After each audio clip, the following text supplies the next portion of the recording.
नमस्कार मित्रांनो, स्वागत आहे तुमचं क्रांतीज ब्लॉग या चॅनलमध्ये. आपण चॅनलचं नाव आता चेंज केलं आहे. पहिले क्रांतीवीर ब्लॉग होतं, आता फक्त क्रांतीज ब्लॉग केलेला आहे. आज आपण पाहणार आहोत एक अशी पारंपरिक गोड रेसिपी जिच्याशिवाय कोणताही सण, पूजा किंवा खास प्रसंग पूर्ण होत नाही. हो, बरोबर ओळखलत. खव्यापासून बनलेले मऊसूत चविष्ट पेढे. आज आपण पेढे बघणार आहोत. हे पेढे बाजारासारखेच नाही तर बाजारापेक्षा जास्त चवदार आणि अगदी सोप्या पद्धतीने बनवतात.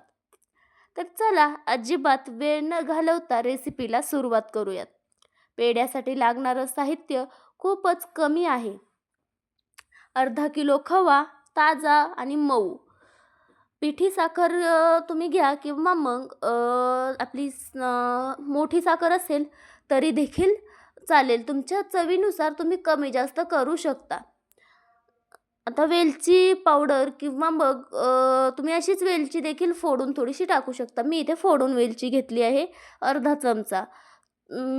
तूप घ्या किंवा तेल घ्या, काहीही 1 चमचा. सजावटीसाठी काजू, पिस्ते तुम्हाला जे आवडेल ते. मी काहीही सजावट केलेली नाही आहे. आता आपण गॅसवर एक जाड बुडाची कढई ठेवूया. त्यामध्ये तुम्ही तूप घाला किंवा मग डायरेक्ट जरी खवा घातला तरी देखील चालेल.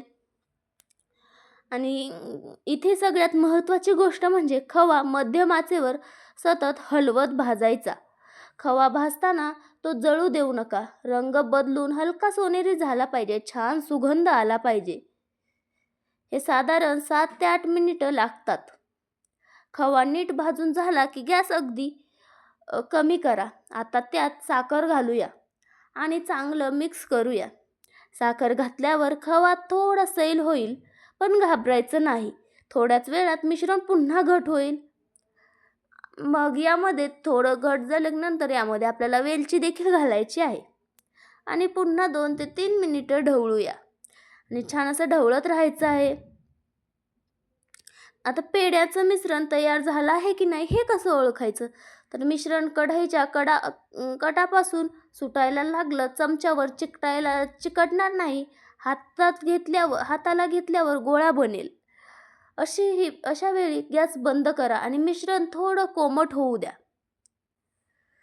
आणि तुम्ही पाहू शकता आपलं मिश्रण जे आहे तर ते आता पण बनायला सुरुवात झालेली आहे. आपली साखर जी आहे तर ती वितळायला सुरुवात झालेली आहे. आपण साखर इथे मोठी वापरली त्यामुळे हे जास्त पातळ होईल, पण घाबरू नका. ते पुन्हा घट्ट व्हायला सुरुवात होईल. तुम्ही जर नवीन असाल ना तर तुम्ही अशी पिठी साखर घाला. पिठी साखर नसेल तर आपली साधी साखर बारीक करून त्याचं पिठी साखर बनवून ती देखील तुम्ही घालू शकता. आता मी डायरेक्ट घातली आहे. मला माहिती आहे, मला अनुभव आहे याचा, तर मी घातली आहे. मिश्रण कोमट झाल्यावर हाताला थोडं तूप लावायचं किंवा मग तुम्ही हाताने नसाल बनवणार, माझ्यासारखे बनवणार असाल तर चमच्याला तूप लावा. आणि हाताने बनवणार असाल तर लहान लहान गोळे तोडून घ्यायचे आणि हलके दाबून पेढ्याचा आकार द्यायचा. वरून त्याला काजू, पिस्ता किंवा बदाम लावायचं. पण मी आता इथे काजू, बदाम वगैरे काहीही वापरलेलं नाही आहे. मी असे डायरेक्ट कापून चौकोनी आकाराचे पेढे इथे बनवलेले आहेत. तर मित्रांनो, अगदी अशा सोप्या पद्धतीने तयार होणाऱ्या घरगुती रेसिपीज पाहायला आवडत असतील तर नक्की चॅनलला सबस्क्राईब करा. आणि तुम्ही पाहू शकता आता कढईच्या कडेनं पेढ्याचे मिश्रण जे आहे तर ते कडेनं सोडायला सुरुवात झाली आहे. म्हणजे आपलं मिश्रण जे आहे तर ते तयार व्हायला सुरुवात देखील आता झालेली आहे.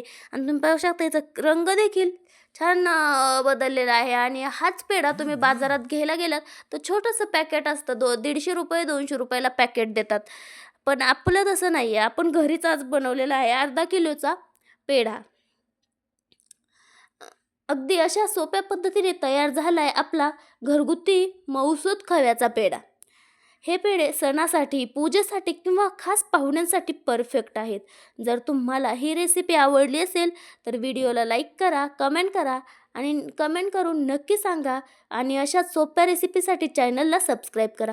पुन्हा भेटूयात एका नवीन चवदार रेसिपीसह. तोपर्यंत खात राहा, आणि खुश राहा. आणि कोणत्या रेसिपी पाहायला आवडतील, मी नंतरची रेसिपी कोणती टाकावी अशी तुमची इच्छा आहे, ते मला कमेंट बॉक्समध्ये नक्की सुचवा.